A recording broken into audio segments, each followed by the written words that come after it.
Bismillah, Assalamualaikum warahmatullahi wabarakatuh. Perkenalkan, kami dari kelompok 4 Praktikum Bioinformatika yang beranggotakan yang pertama saya sendiri, Debi Rahmadani, yang kedua, Firly Widuri, yang ketiga, Yunia Puspalarasati, yang keempat, Intan Cahaya Ramadhani, dan yang terakhir ada Iqbal Wijaya. Pada kesempatan kali ini, kami akan menjelaskan tata cara penggunaan website Uniprot dan Dakbank. Baiklah, untuk penjelasan yang pertama akan dijelaskan oleh Firly Widuri. Kepada Firly, disilahkan. Baik, terima kasih kepada Devi. Nah, yang pertama itu kita harus membuka website dari Uniprot. Nah, selanjutnya kita akan mengetik protein yang akan kita cari yaitu PEGF. Nah, lalu kita pilih yang organismenya itu Homo sapiens. Lalu kita ke klik ini. Nah, terdapat di sini dari protein Homo sapiens yang kita tekan tadi. Kembalikan kepada moderator.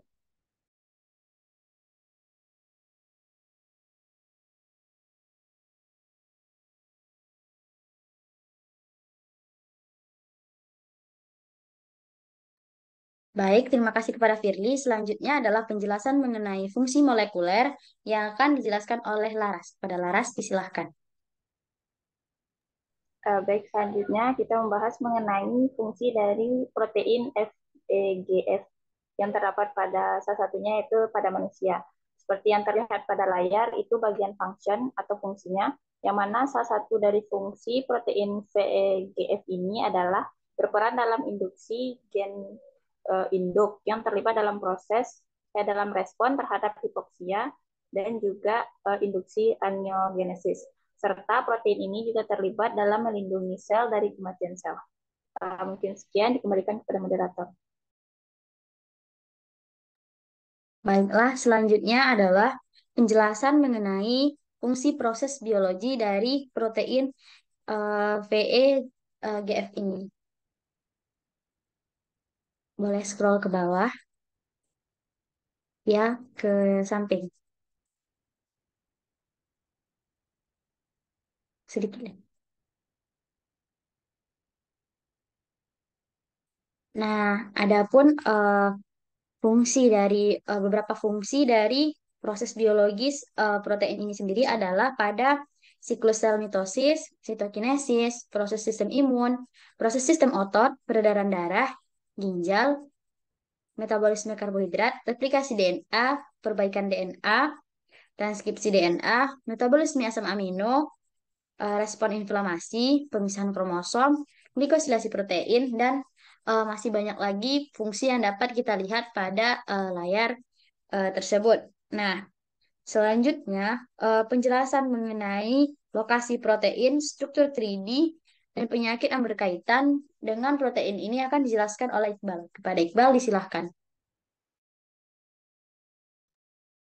Baiklah, pertama-tama kita masuk ke dalam lokasi protein, yaitu kita dapat mengklik subseluler lokasi protein. Sini terdapat gambar proteinnya dan beberapa lokasinya seperti sitoplasma, nukleus, lalu ada di bawahnya endoplasmic reticulum, lalu Golgi apparatus, dan secret extracellular space. Selanjutnya kita masuk ke struktur tiga dimensi dari protein yang diteliti, yaitu protein FEGF. Kita dapat menekan sebelah kiri, yaitu pada pilihan struktur yang terdapat nah, di bawah ya struktur tersebut. Di sini kita dapat melihat visualisasi tiga dimensi dari struktur protein yang kita teliti. Selanjutnya kita masuk ke dalam penyakit yang berhubungan dengan protein FEGF ini, yaitu kita dapat memilih pada menu sebelah kiri dengan pilihan di disease dan varians. Di sini diberitahukan bahwa protein FEGF memiliki hubungan dengan penyakit mikrovaskular. Nah, di atasnya. Mikrovaskular komplikasi diabetes 1. Sekian pemaparan materi dari saya, dikembalikan kepada moderator. Baik, terima kasih kepada Iqbal. Selanjutnya mengenai nama target obat atau eh, website drug bank akan dijelaskan oleh Intan. Kepada Intan disilahkan. Nah, baik untuk melihat nama obat dan targetan dari obat dari penyakit yang dari protein ini, kita bisa lihat pada bagian penyakit dan variasi, kemudian di chemistry dan di bagian drug bank. Dan di situ ada beberapa jenis obat, mungkin bisa kita akses yang pertama.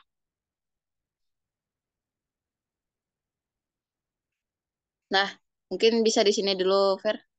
Oke, jadi di sini bisa kita lihat adapun nomor akses dari drug bank-nya itu seperti yang tertera yaitu DB05434 dan nama generiknya itu ABT510. Nah, boleh di-scroll ke bawah, Fer, di bagian farmakologi. Bagian bawah. Oke. Boleh ke atas, scroll ke atas sedikit, Fer. Nah, di bagian indikasi, bagian atas lagi. Oke.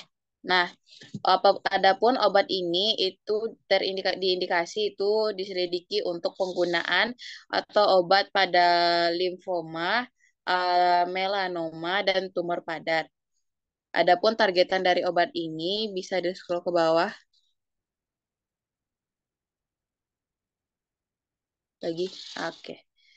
Nah, di sini obat ini itu target obat ini yaitu faktor pertumbuhan fibroblast 2, kemudian faktor pertumbuhan hepatosit, dan faktor pertumbuhan endotel vaskular A, dan interleukin 8.